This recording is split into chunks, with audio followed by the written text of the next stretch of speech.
This is Terms of Reference. I'm your host, Stephen Laddick. Patrick Meier is the author of the book Digital Humanitarians: How Big Data is Changing the Face of Humanitarian Response. He directs the Social Innovation Program at the Qatar Computing Research Institute, where he and his team use human and machine computing to develop next-generation humanitarian technologies in partnership with international humanitarian organizations. Patrick has a PhD from the Fletcher School, a pre-doc from Stanford, and an MA from Columbia. He blogs regularly at iRevolutions.net, and you can follow him at Patrick Meier on Twitter. I spoke with Patrick in Doha. Hi there, Patrick. Thank you so much for being on the Terms of Reference podcast today. Hi, Stephen. Thanks for having me. Great to be here. Where am I calling you today?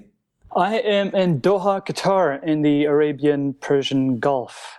And you don't sound like you're from Doha. What takes you to Doha today? Or are you there for work? Are you based there? Yes, I work for the Qatar Computing Research Institute, QCRI. The institute is headquartered here in Doha. And how did you find your way there? People will hear your biography at the start of the show, and they're going to read about you in the blog post as well. But just give us a brief, the 30-second pitch on how you ended up where you are today. It's a great question, because I'm not a computer scientist. I'm a wannabe computer scientist, if anything.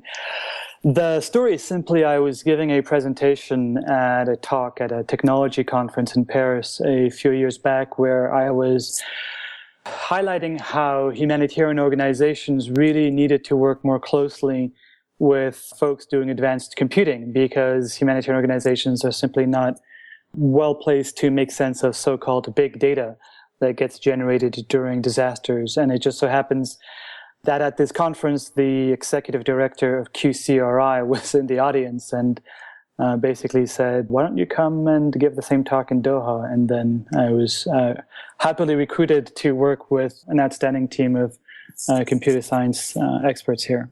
And is Doha, I know that there's the humanitarian cities in that part of the world. Is there a reason why Doha, why they said we want to raise our hand for this? Well, so the Qatar Computing Research Institute basically carries out advanced computing research, development, prototyping in different areas of computing, from big data analytics to social computing, language technologies, bioinformatics, and so on. The reason why I was attracted and recruited to this position was because the executive director wanted to be sure that when they founded the institute a few years back, that they would be more than just an academic research institute doing cutting-edge research and development and so on, that they would also have a very deliberately applied focus, and in my case, have a mission that is one that has a positive impact beyond the academic space, so have meaningful social impact. And because we are a member of the Qatar Foundation, which, like other foundations like Rockefeller, Gates, you name it, has a social mission, I was basically recruited to be the social mission sort of humanitarian guy within this Computing Research Institute to ensure that our expertise also had a positive impact in the real world in a way. Mm-hmm. So what's the sexy, tangible project that you're bringing to fruition right now? Well, there are actually a number of them, and which one to choose. I mean, so one, for example, since we were just testing it today again, is a platform that we've developed in partnership with UNICEF. Now, I should mention that we don't start any projects here just for the heck of it or because we're intellectually curious. Every project, every social innovation, humanitarian innovation project that we begin is in partnership with one or more established humanitarian organizations. And what we do, what a lot of my time at the outset is to really refine or co-identify what the major information-based challenges that an organization like UNICEF is facing within a particular project or set of projects. And then we turn that into a research question. We carry out the research here in Doha, and the results, the findings of this research help inform the development of a free and open source prototype that we then co-develop with our partners and co-deploy with our partner on. Now, going back to UNICEF, one of their major challenges they have is a public health project in Zambia, where they're receiving tens of thousands of text messages every month, a number that is increasing, and they're having a very hard time looking through all these text messages, reading them, categorizing them, analyzing all that. So what we've developed is a platform that can help them automatically classify incoming text messages in real time based on categories that they are interested in. And the beauty, I'd like to think, of our approach is that, we're not here to create dependency. Every platform we develop puts the end user, the humanitarian organization, in the front seat, and it's them that really then runs the platform and the project. We're not in the way. It really is developed so that they can run this themselves. So it's still early phases for this SMS project, but we've already demonstrated it works perfectly well with tweets in partnership with UN OCHA. And so we're excited now to extend it to SMS because obviously most people are not tweeting around the world. So just in this particular project, give me a sense of how is this not a competitor to something like Frontline SMS or another SMS-based crisis operation? Sure. Now, Frontline SMS, I've known them for many, many years while I was with Ushahidi back in 2008. Great colleagues, wonderful team. Ken Banks is a personal friend. What they've done is and in fact, they're on my list of folks to go back to and explore partnerships. What they've done is to provide a very easy way for anybody to set up an SMS gateway, right? Using a simple mobile phone, connect to a laptop. And I believe what they've been working on the past year or two now is a web-based system as well that does not require the use of a mobile phone connected to a laptop. What we focus on really is a big data challenge because keyword search or keyword filtering for large data sets is very inefficient and results in a lot of accuracies, often up to 40% of errors in the use of keyword search because it's not using machine learning or statistical machine learning and natural language processing and so on. And that's not good enough for most humanitarian organizations. So what we do is we apply human computing and combine that with machine learning, to ensure that the automatic classification of text messages is far, far more accurate than doing simple keyword search. And this is something that a Frontline SMS is not necessarily doing. It does require folks who have PhDs in artificial intelligence and all that good stuff. But again, what we do is free and open source, and that's why I'm really interested in working with another free and open source initiative like Frontline to see if they need it to begin with, if they do have partners or users that are dealing with tens, if not hundreds of thousands or millions of text messages a day. The SMS application you just described is a great example. Is there another example of an output that you have either developed at your current work or in another work where you can point to and say, hey, tangible impact. This was created. We put it out there for the agency or the organization or the community, and here's the difference it's made. Yeah, I think it's still early days, and this whole assessment and impact area is so important, and yet we're one or two steps removed because we're not the humanitarian organizations ourselves. We're not the user of the platform. So when we deployed the same platform in response to Typhoon Ruby in the Philippines a couple of months ago at the request of UN OCHA, they're the ones who are then getting all the information, all the tweets being filtered, all the pictures posted on Twitter being filtered by disaster damage and then being mapped. They are the end users. They're the decision makers. They're the folks on the ground who then use that in addition to a whole host of other sources of information to augment their situational awareness, to better inform their decision making. Understanding how our little part ultimately made an operational difference on the ground is really hard because, frankly, humanitarian organizations don't really know the answer to that question with their own data. Right? We're struggling with evidence-based decision-making in the humanitarian space. And, as one of my UN colleagues in Geneva said in response to some of these conversations, it was like, well, what impact did the last UN map have? We don't know.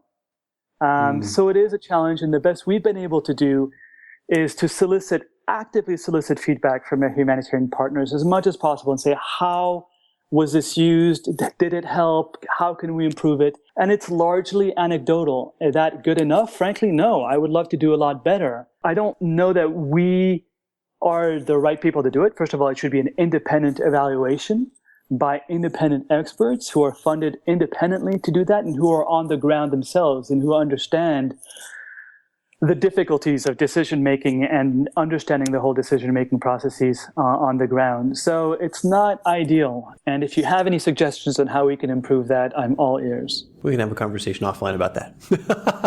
Sure. But so one of the things you've written about, I've seen it both in your blog post, I'm going to suspect it's also in your new book on digital humanitarianism, it's not necessarily lack of data that humanitarians suffer from, but it's also data overwhelm. Do you consider a part of your focus to reduce that overwhelm? And where my question is going is, I'm a mobile phone user. I'm a smartphone user. I've been overwhelmed just by the number of apps that are available, by the number of websites that are available. I've been to enough crisis sites that, oh my gosh, where is this information coming from? What's your thought on how to, I think the problem is reducing the overwhelm at the end of the day.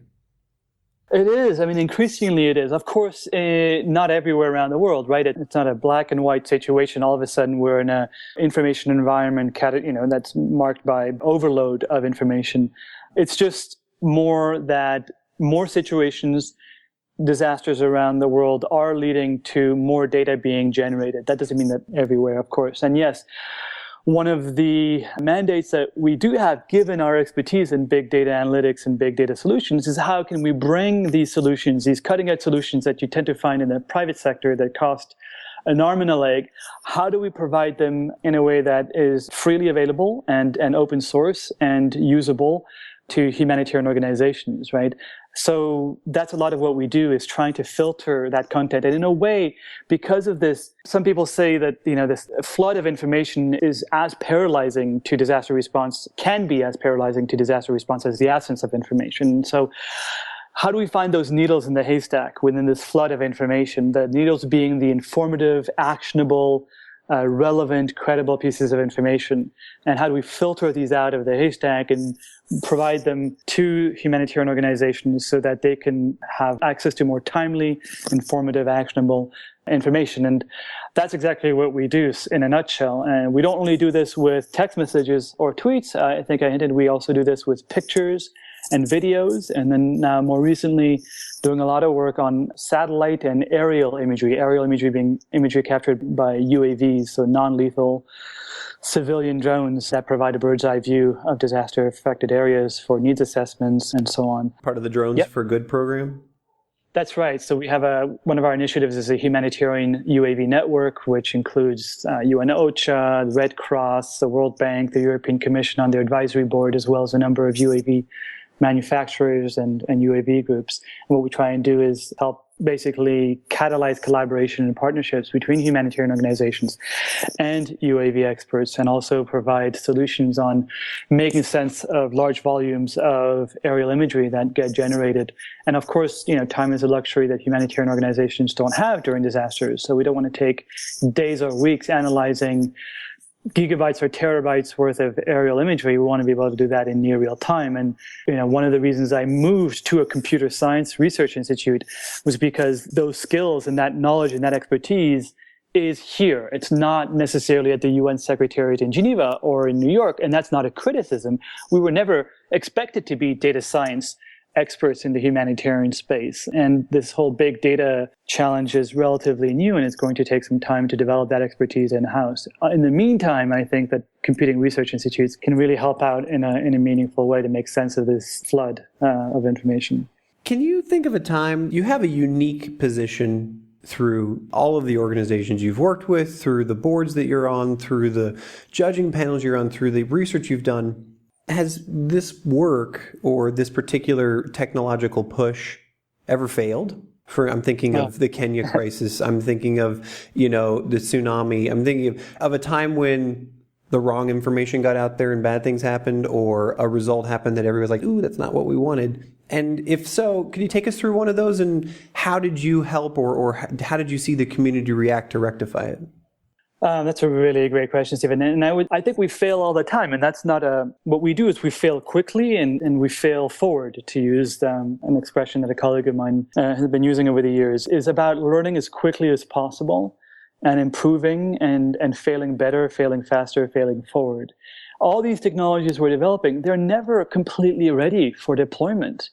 And we make that very, very clearly to our humanitarian partners, as well to all the other groups that we work with. When a major disaster happens and we get a request from the United Nations, UN agency, to deploy one of our platforms, we very clearly, in writing, in phone calls and so on, say, right, here's the status of our technology. It is not ready for prime time. It has not been fully tested. It is still under development. Are you still in favor of deploying the technology with the understanding that it may fail, it may not work, it may crash, and so on. Every single time we've asked that question, our humanitarian partners have said, yes, we understand, we've got to learn together.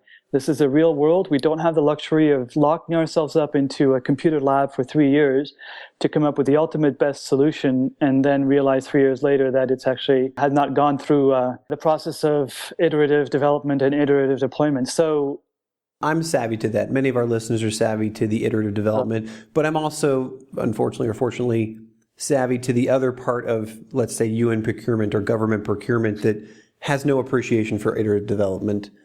How are you helping to bridge that gap? I think we're very, very lucky that the focal points in the humanitarian organizations who we collaborate with are not necessarily your traditional, perhaps conservative. Yes, they're very, very different. And I think, honestly, we wouldn't be able to do half of what we're doing if it were not for those individuals who are change agents within their large humanitarian organizations and disruptors, but they know how to work the system. They know how to go through the system, manage the system, and know when to circumvent the system in order to get something done. They should be teaching MBAs and business schools all around the world. They're very, very smart in how they manage it, something I would not be able to do or have the patience of doing. And it's really thanks to them being there, being our champions within these large organizations, and their forward-thinking, their enlightened leadership, that is enabling these partnerships to flourish and for us to take this very iterative, very applied, learn by doing approach. Of course, that doesn't happen with every organization, and it really is a matter of, based on my experience over the past 10 years, it's about the individuals. And in any case, yes, things always go wrong. And what we do is we learn and we iterate and we try and do things less wrong in the future. I want to sort of change focus a little bit now because, what we really like to focus on here at Aidpreneur is how you've created success, how, you've built this career that's been essentially focused on humanitarian aid. Has it always been that way for you? I mean, you've got a PhD, you have just, a fantastic CV. Was there always this humanitarian aid is where I'm going, but clearly big data is a focus. Why not Silicon Valley? Why don't you find yourself at, Visa International or Amex International right now? Take us through how you stumbled into humanitarian aid and why that's your passion.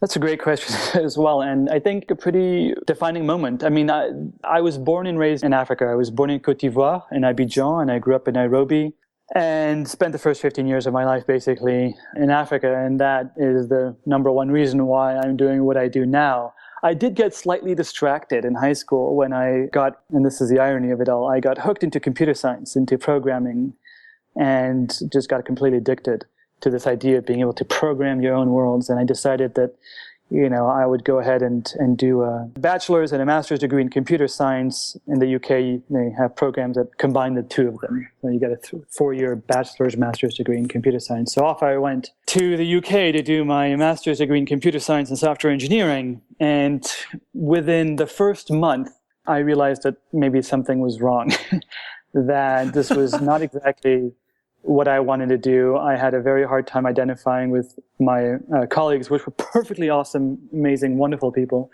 And something was not feeling right. And I was miserable during that first year.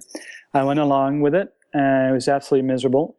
And then I realized one afternoon, no, it was a late afternoon, early evening on a Friday. I was in the basement of the computer lab building logic circuits, computer circuits, and that's when it really hit me. And I still remember this moment like it was yesterday, where I basically told myself, what the heck am I doing here? How does any of this relate to anything that I experienced during the first 15 years of my life? There's zero connection. What am I going to go back with?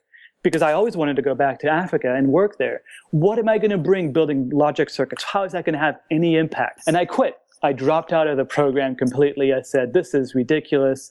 I was completely, not thinking, and I changed into a program called Political Science, Philosophy, and Economics, and then never looked back. Of course, the irony now is that I work for Computing Research Institute, and I'm using computer science to try and make a difference in the humanitarian space. So it's kind of funny how things work out.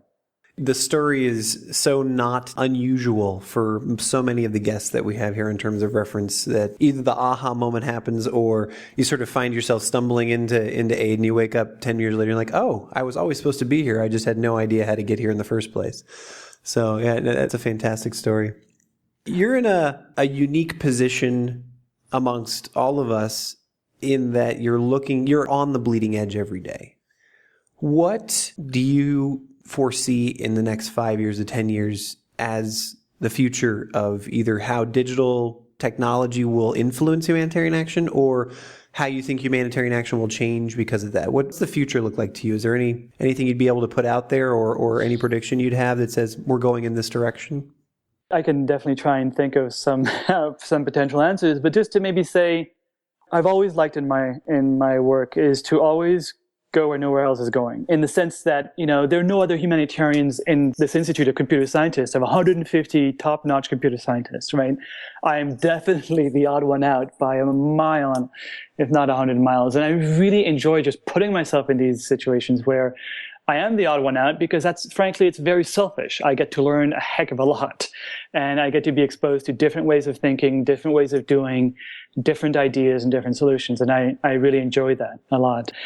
Now, in terms of where we're headed, maybe I'll just bite off a small bit of that, and maybe that'll help answer. I've been increasingly interested in the use of UAVs for disaster response. And as we all know, by definition, first responders are not the UN folks, not the search and rescue team from Iceland that gets parachuted in 48 hours Before later. you go too far, yes. Can you explain to everybody what a UAV is?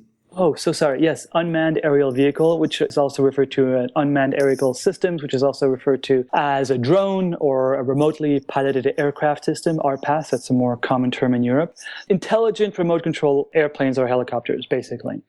Which are being used increasingly and are getting more and more interest from a number of humanitarian organizations around the world.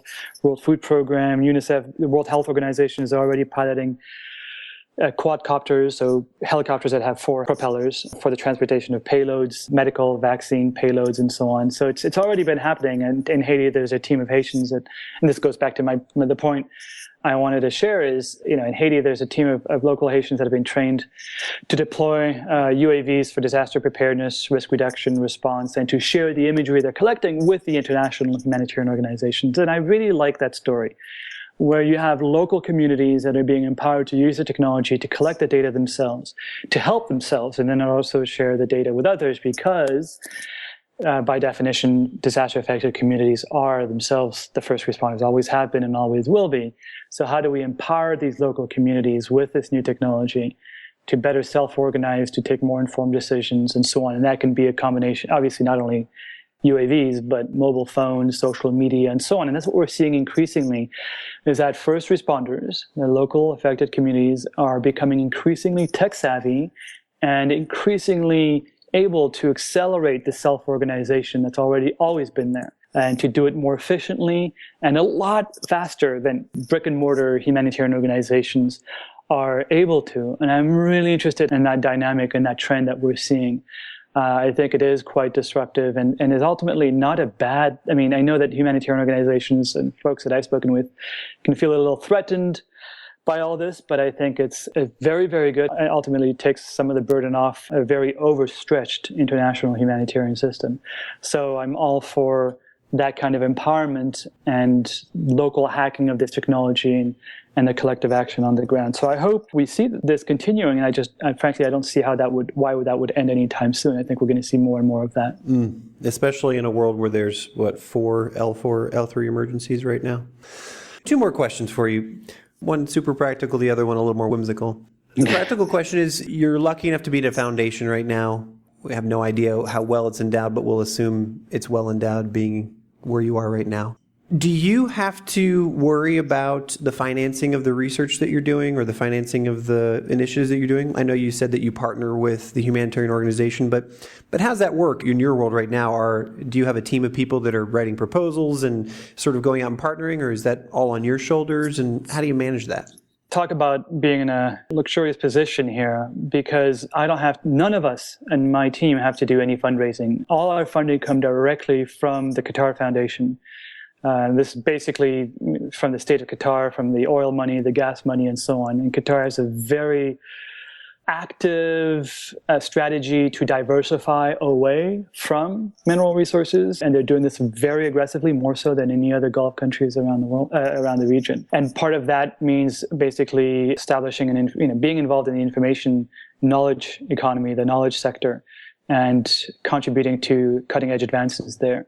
This is why the Assistance Institute exists, is to help basically put Qatar on the map as far as cutting-edge information technology, information computing, and so on goes. And as part of that, because as I mentioned, we're a member of the Qatar Foundation, there's also that social impact mission that we have. So it is an incredible position to be in, where I don't worry about funding, and all we really worry about is whether we're meeting our recruitment criteria, because we're set to double and triple in the next 5 years. And we're about 130, 140 now. And that's our challenge is if we can hire fast enough, which is really, really unusual. And talk about being spoiled. It's going to be hard being in a different position. But again, one of the main reasons why I took on this position was, great, I can really focus on the work. And because of this, all our time, my team's time, my time that goes into these humanitarian projects is pro bono. Our time with humanitarian partners is all pro bono. The platforms we develop, free and open source. I mean, it's very, very, very unusual. I don't know that I could be doing this in many other places around the world. Congratulations to you. That's fantastic. You've ended up there. Last question is one that we ask every guest here on the Terms of Reference podcast. You have found your way to a position that is, as you just described, sort of the holy grail, successful, and you sort of have your pick of the litter of the stuff that you want to do. What advice would you give to our listeners, many of whom are either finishing master's degrees right now or seeking to transition into this field? What advice would you give to them about how to be successful in whatever passion that they have? Follow your passion. Do what you're most excited, and just go all out and do it as responsibly as you can, understanding that you will make mistakes, but learn as much as you can and as fast as you can with the mistakes, and find good people. Find people who, none of what I'm doing is a one-person show. It's because it's an incredible team, and I've been fortunate to work with a number of incredible teams over the years. And find those people who share your passion and who want to be a part of the story. Thank you so much for your time today. It's been a fascinating talk. Thanks again. Really enjoyed the conversation, Stephen. Thanks for having me. You've been listening to the Terms of Reference podcast from 8preneur.com. Subscribe to us on iTunes.